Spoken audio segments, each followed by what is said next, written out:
Today I wanted to talk about one of my favorite topics, some common misconceptions about generative engine optimization, or GEO. So the first is just saying SEO and generative engine optimization is not any different. I have sympathy and I empathize with these people because right now, the tactics are largely the same. So if you don't dig very far or you aren't used to doing testing, it does seem the same to you. It may not seem that different for now, but start deploying tracking, start testing, start asking your prospects and customers, what was it like? Was there any difference? How was the experience inside ChatGPT? And what people tell us about their journeys is definitely a different experience. The second thing that I'm hearing is a classic kind of, you either have to go full YOLO, just FAFO mode into answer engine optimization, generative engine optimization, or plant your flag in the ground for SEO. This one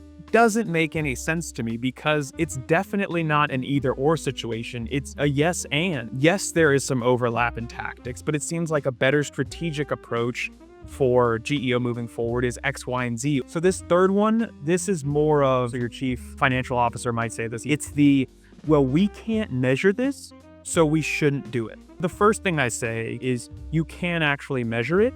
It's just, if you're used to saying this keyword from a rank tracking tool to this click in Google Search Console to this session on our website to this lead to this SQL to this close one deal, you have a limited, narrow view of attribution, but also that's not useful, right? The thinking has to become, we can deploy the majority of our spend on what's working if you have the proper and appropriate tracking, while also allocating budget to general, amazing, new big brain tests that will not have clear attribution, and a bucket where we can use for GEO, which is incrementality measurement approach. That is a wise person's way to move through an experimentation phase instead of burying your head in the sand saying, we'll only put spend behind it when we have 100% confidence that we're going to get a return on investment. The fourth is the classic get rich quick. I want to put in no effort and get all of the results thinking. Nobody knows what the quote unquote core visibility factors are in generative AI tools. And anybody who does and says they do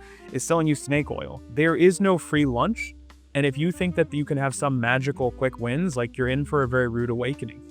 So I caution you to step back a little bit from that kind of thinking. And I guess to wrap this in a bow, just because it's a shiny object does not mean that you shouldn't treat it like a proper marketing channel with a proper campaign. Treat this like you would any other marketing, sales, or growth campaign, and you'll be just fine.